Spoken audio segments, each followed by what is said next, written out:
In sync. Nailed it. Welcome back. This is day one of Microsoft Ignite. I'm Seth Juarez, joined by my co-host and esteemed colleague who can walk at the same time, Donna Sarkar. By the way, we practiced that for like 20 minutes. Like 6 I'm just times. letting you know that. Yeah, it's true. Okay, so we just saw two super cool keynotes back to back, the hybrid workplace and security for all keynotes. What did you think of that, Seth? So I was watching them, but there was some cookies. I started watching Vasu's stuff, but I was hoping maybe you watched it and would tell you what happened? Something like that. Yeah. Okay, so Vasu's keynote was all about 5 things that corporations need to do and keep in mind for modern security. So, of course, there's passwordless, there's information protection, there's, being aware of keys and all this. But it just brought home the fact that security really does come down to fundamentals. The what is always the same, the how always changes. So I really liked it. I thought it was cool. Very straightforward. And it's super interesting because now where we're literally distributed, like how do you onboard a new person with a new device securely onto all the things they need? And so it's kind of cool stuff. I think. It definitely is super, super cool. So Microsoft Ignite, of course, is the hub of where we gather as, a community members of the global nerd community all over the world. So this is where people all over the world can get excited about all this innovation and connect with each other. And I work on the Power Platform, and I just wanted to share something really, really special. So we have an ambition on Team Power Platform, all right? We want to have a Power Platform app dev or Power Platform maker, or whatever you want to call yourself, in every country in the world, even Antarctica. And I know this is possible. So what I would love from you, our Ignite audience, is if you are creating Power Apps, Power Virtual Agents, Power Automate flows, et cetera, in your country where you live, and you would like to be part of this global community, please reach out to me on Twitter or LinkedIn and let me know you'd like to be a liaison in your country. Because there are many countries in the world where we have no liaison whatsoever, and we want to work with you to connect with all of the schools and companies, universities, et cetera, to organize events and provide opportunities and info. So, especially if you're in Latin America, please reach out to me because we are really lacking in our relationship building in Latin America, and I would like to improve that. Así es para todos los Latinos. No matter where you are in the world, disinformation is a battle we are all engaged in. In just a few moments, we'll find out how Project Origin is leveraging tech in that fight. That's going to be a good interview. It's going to be awesome. I'm excited, yeah. All right, so there are so many ways to maximize your time here at Ignite. So let's dive into a few, shall we? Let's do it. So it all starts here in the digital venue, right? Whether it's your first time attending the all-digital Microsoft Ignite or you're an old pro, here are a few tips to help you navigate our digital venue. First, tell us a little about yourself.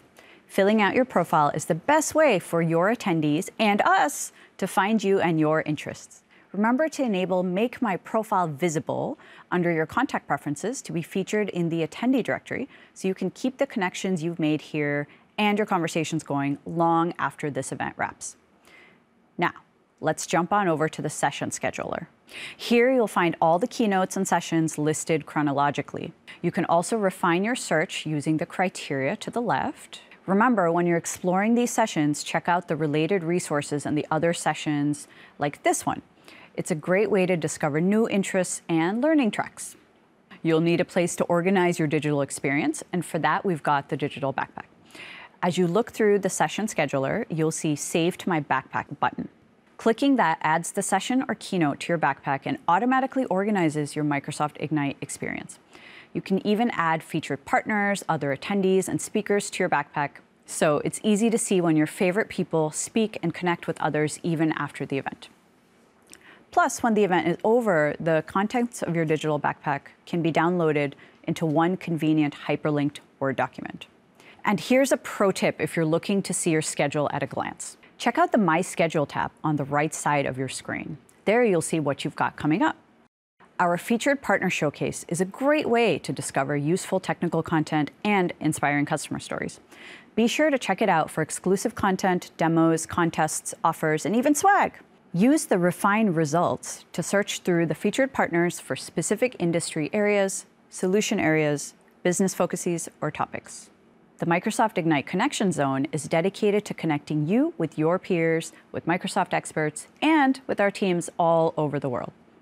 Head over to the Connection Zone to share insights with other attendees and ongoing live chats, and to catch up with Microsoft leadership in your region. Guess what's back? Humans of IT, back by popular demand. These are, of course, inspirational stories and useful content bridging the gap between humanity and tech. Finally, connect with Microsoft experts on your projects with a one-on-one app consultation. It wouldn't be a Microsoft Ignite without a learning zone, and this time around, we're enabling everyone to expand their toolkit like never before. The Learning Zone is the ultimate resource for Microsoft Ignite workshops and training. It's also where you'll find more information about the Microsoft Ignite Cloud Skills Challenge. You can choose up to 7 different challenges at Microsoft Learn to earn a free Microsoft certification exam. And remember, while Microsoft Ignite is a great place to kick off your learning, the Microsoft Learn site is the place to continue that training journey by discovering new and different training paths and modules. So let's say you'd like to check out one of the Learn live sessions from the Learning Zone. You can click Browse Sessions, or simply scroll down to reveal the Learning Zone session specific to those themes. Once you find a session you're interested in, simply save it to your backpack. Some sessions require you to RSVP, so make sure you RSVP if you're interested in attending. Another way to access any of the sessions from the Connection Zone or the Learning Zone is to head to the session catalog. Say you're looking to add a Humans of IT session to your schedule, refine the results, click Connection Zone, topic, and then Humans of IT. RSVP and see your schedule fill out as you go. So take a few minutes to explore the digital venue and customize your Microsoft Ignite experience.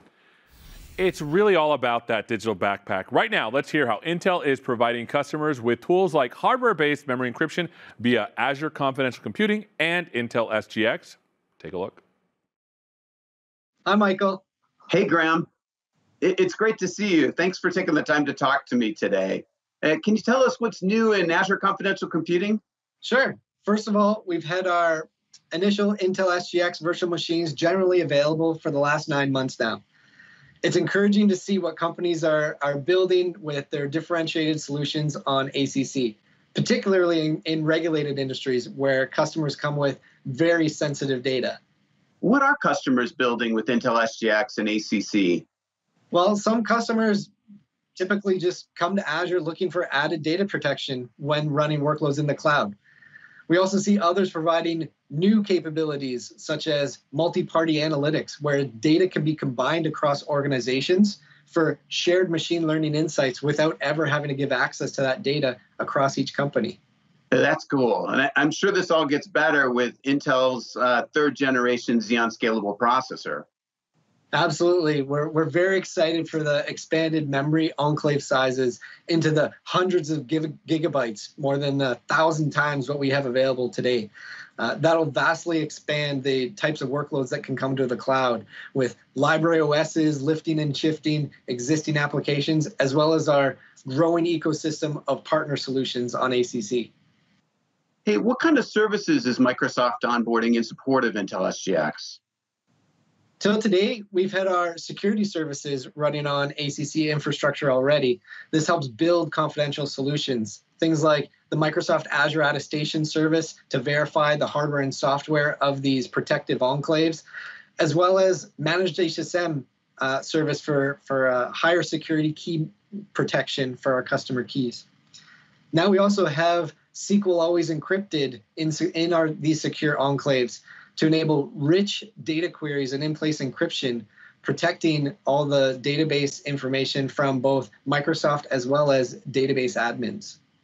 And why does Microsoft choose to run Azure Confidential Computing on Intel SGX?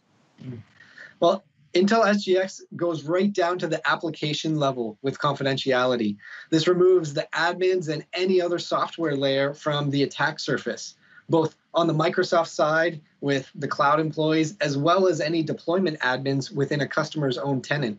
So companies that come with a very high security bar that desire to only trust their application code, Intel SGX provides that high security. Yeah, that's fantastic, Graham. Thanks for spending the time with me today. It's great to talk to you and great to see you again. No problem. I'm sure we'll talk soon. Thanks, Michael. In the battle against misinformation, how can technology help us distinguish fact from deepfake? Here with me is Eric Horvitz, Chief Scientific Officer at Microsoft. Eric, thanks so much for being with us. How you doing, my friend? It's great seeing you again, Seth. It's been a long time, and I looked into the stuff, Project Origin. This is really cool. Can you give us a high-level description of what it is and why it's important? Yeah. So the rise of these AI-powered deepfakes is really posing a risk to journalism and democracy, our ability to understand what's going on in the world. And early approaches to alerting people to deepfakes, or trying to do this, really try to leverage AI-powered detectors. But it's clear to me as an AI research scientist and to my colleagues that using AI to detect synthetic or manipulated videos is not going to work in the long term. Adversarial AI techniques can be used to simply outsmart AI detectors in the long term. So 2 years ago, we stood up a technical team at Microsoft to think about the challenge that, can we assure the source and life history of online media as it travels through space and time? We call this the provenance of the media. Rather than focus on AI methods, we turned to cryptography, security, digital rights management, and we made great progress in the pipeline. And last year, we joined up with partners, BBC, CBC Radio, New York Times, and we've to form what's called the Origin Project. And now we're coming up with effective means for assuring the provenance of media. So what people see is assuredly coming from trusted sources. So for those that don't know, what does it mean to authenticate provenance? Like authentication and provenance for media, what does that actually mean? Yeah, maybe I should start with what I challenged the team to do. I asked them a question.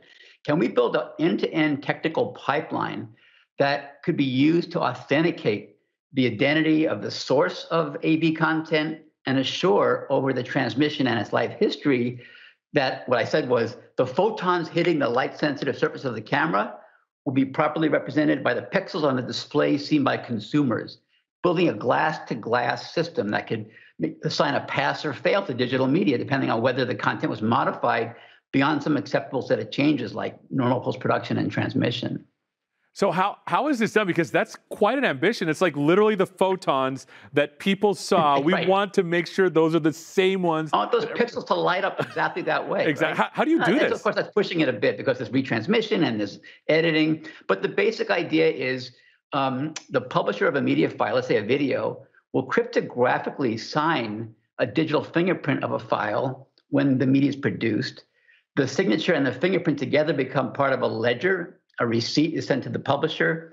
And when a consumer views the file, the browser or video player checks the ledger for a manifest and receipt and lets the user know, check, this content is certified. Now, to do this, we need to work through some technical details, like what's a manifest? This is like a digital envelope that contains the media and metadata that's cryptographically bound together.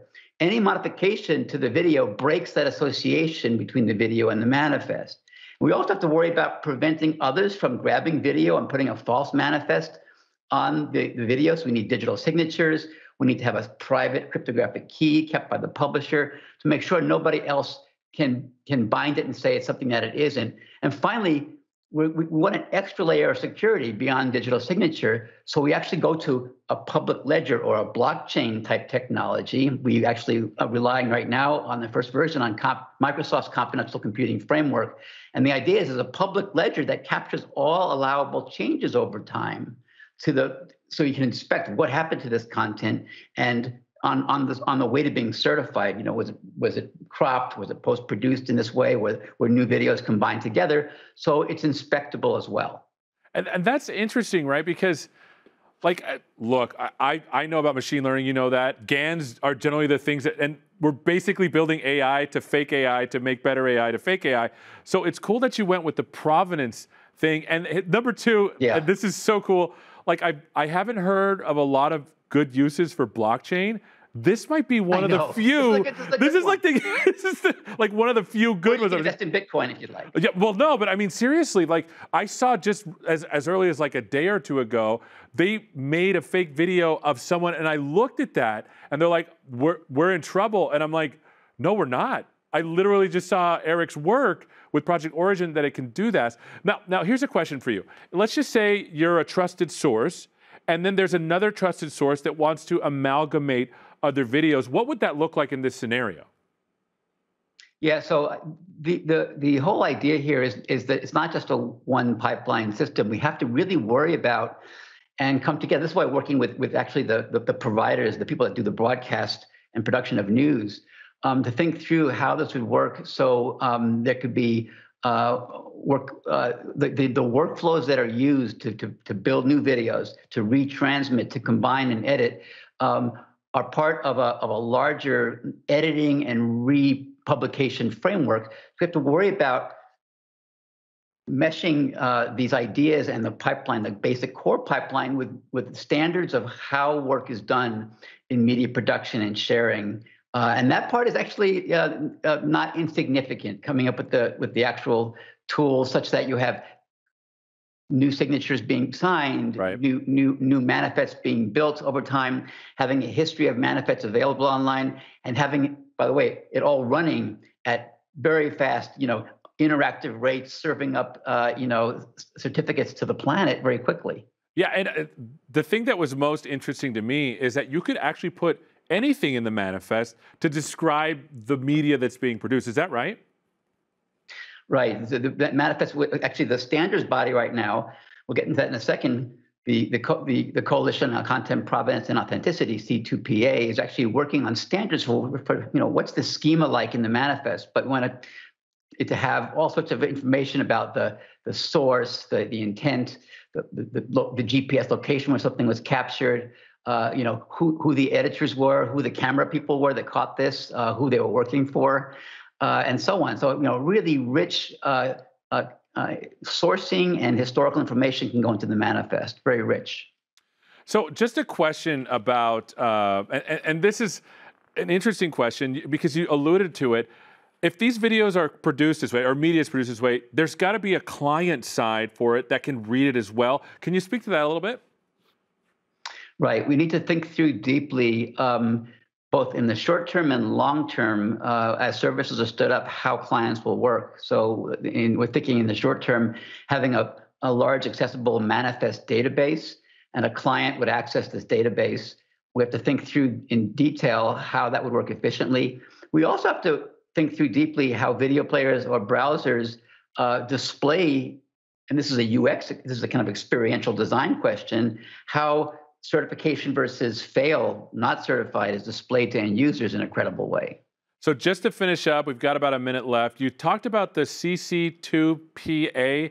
Did I get it right? Why don't you describe what that is? Because it feels like... That was very close. Oh, C2PA. C2PA. It stands for Coalition for C, for Content, Provenance, and Authentication.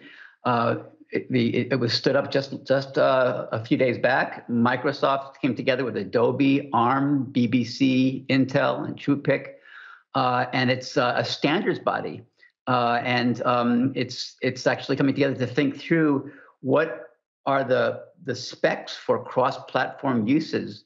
We were looking to get more people involved. If people out there want to become a C2PA member, there's great momentum right now for new members after last week's announcement. We're getting lots of interest in this. You can come look up Origin or the C2PAI, or a related project that's led by Adobe called CAI, Content Authenticity Initiative, looking mostly at photos and authorship. This is awesome. That's what's going on. This is awesome. Just because I feel like if you don't have a coalition of people doing it, it's just not going to work. Eric, this is so informative. You're doing such important work in this space. Thank you so much for being with us.